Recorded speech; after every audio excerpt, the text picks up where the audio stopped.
There is nothing more absolute than the oath of an Asari Justicar. You did well getting Samara on our side. She is so elegant and gorgeous. Too bad her manner is just so cold. Is there anything I should know? You have unread messages at your private terminal. Samara would like to see you in observation on the crew deck. Anything else, Commander? That'll be all. I'll be here if you need it. Commander, you've received a new message at your private terminal.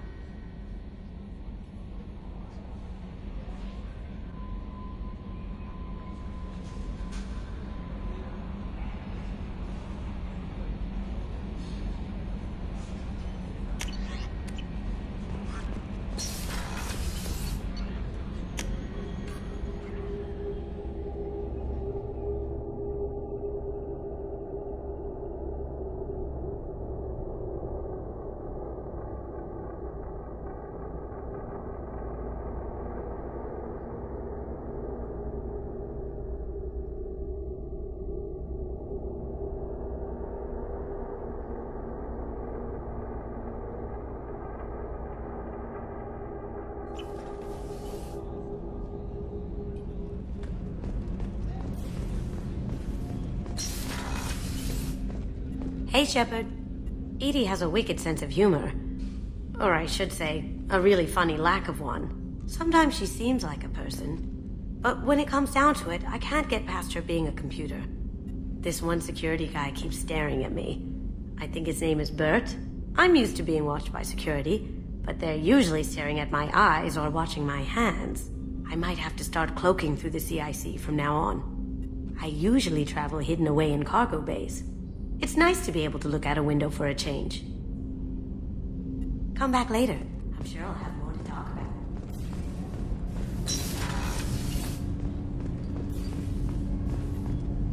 Do you need something? You mind if I ask you a few questions? Not at all. When you pray for the wicked, who exactly are you praying to? That depends on the circumstance. To find my target, I speak with Kira, Lord of Hunters. When I act to defend another, Arashu, goddess of motherhood and protection. And when I have taken my target, I speak with Kalahira, goddess of oceans and the afterlife. I didn't know that Drell had many gods. It's one of our older beliefs. Many embrace the Hanar and Kindlers now, or the Asari philosophies. The old ways are dying. There are so many ways to interpret one's place in the universe. Who needs the wisdom of our ancestors? The younger generations don't believe they can help us fathom genetic engineering, orbital strikes, or alien races. Oceans and afterlife don't seem to have much in common. Consider, the ocean is full of life, yet it is not life as you and I know it. To survive there, we must release our hold on land, accept a new way to live. So it is with the death. The soul must accept its departure from the body. If it can't, it will be lost. The Drell live on the Hanar homeworld, don't they? Yes. I know many think the Hanar difficult to understand. It's just that they're very formal with those they don't know. We know them quite well. If you ever get close enough to a Hanar that they tell you their soul name, you would find them warm. I thought that Hanar only let very close friends know their soul name.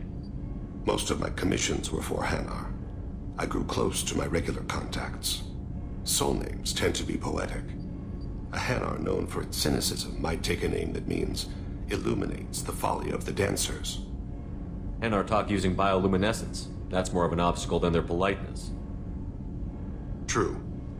Many Drell have had their eyes genetically modified to perceive their higher frequency flashes. I had the treatment. I can't tell the difference between a dark red and black, but I can see ultraviolet light as a silver color. There's something else I'd like to talk about. Ask. Have a few minutes to talk? Certainly. We haven't had a chance since I joined. When we met you, you said you were dying. Yes. I thought you'd want to know more. You don't have to worry about the rest of the crew. My illness is not communicable, even to other Drell. It's called Keprel syndrome. What exactly is the problem? My people are native to an arid world. Most of us now live on Kaje, the Hanar homeworld. It's very humid and rains every day. Our lungs can't deal with the moisture.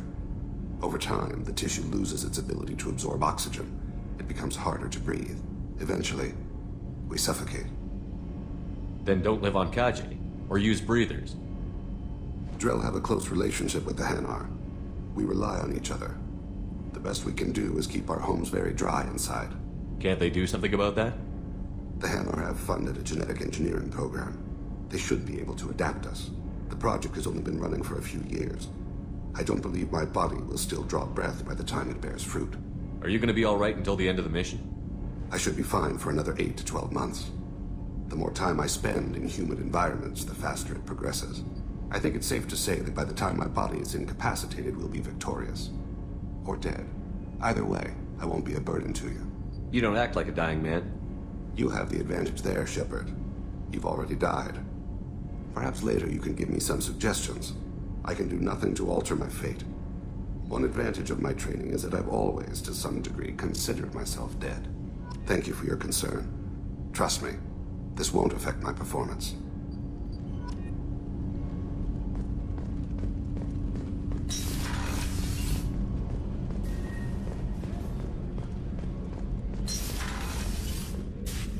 I am glad you came. I must ask for your help. That is not easy for me. What do you need? When we met on Ilium, I told you about a very dangerous person I was pursuing. Using the information you obtained, I have located her. She's been going by the name Morinth. I would like to apprehend her before she disappears again. How important is this? Killing her has been my focus for 400 years.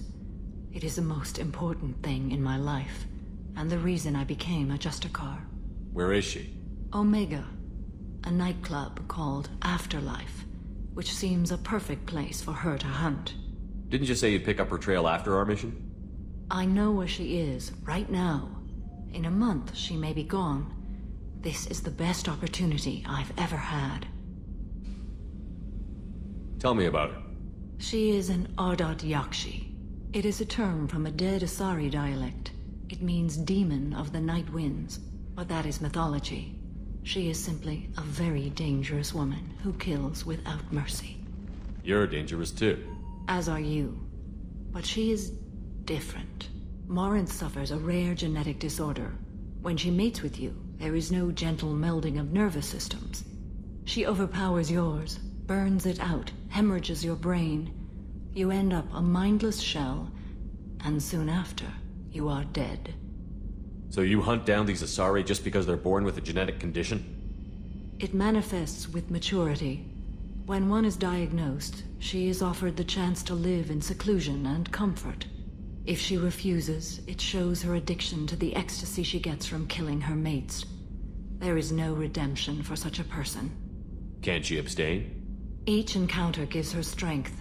The effect is narcotic. The more she does it, the more she needs to do it. She will never stop. She can't. Why isn't this ever mentioned in Asari literature or art? When we were primitive, there was much fascination with Ardat Yakshi. Some cultures worshipped them as gods of destruction. Now the Asari have a place in the galaxy, and they don't wish this defect to be widely known. As far as I know, only 3 exist today. 2 chose a life of seclusion. The 3rd ran. Morinth. She ran, and I am sworn to kill her. Isn't she only deadly to the people she mates with? Each time she kills, she becomes stronger, smarter, and faster. And she's been doing this for 400 years. She confuses her victims, twists their feelings. They will do anything for her favor. If we have time, we'll deal with it. There is one thing more. This creature, this monster. She is my daughter. You said this is genetic. How many children do you have? 3. And 3 Ardat Yakshi are in existence today. It is as it sounds. Morinth was always the wild one. She was happy and free, but selfish. I needed to know this a long time ago. I present no danger to anyone besides my own children. And this is not easy to speak of, even 400 years after I learned it. My daughter's condition is my fault, and my redemption lies in killing her. Do not pity me. Simply understand my situation. I need my crew to be good at their jobs and keep their personal lives personal. I understand. Nonetheless, if there is time, I would like to go to the Afterlife nightclub on Omega. Help me find my long-lost daughter. And kill her. If there's time, maybe we can go to Omega.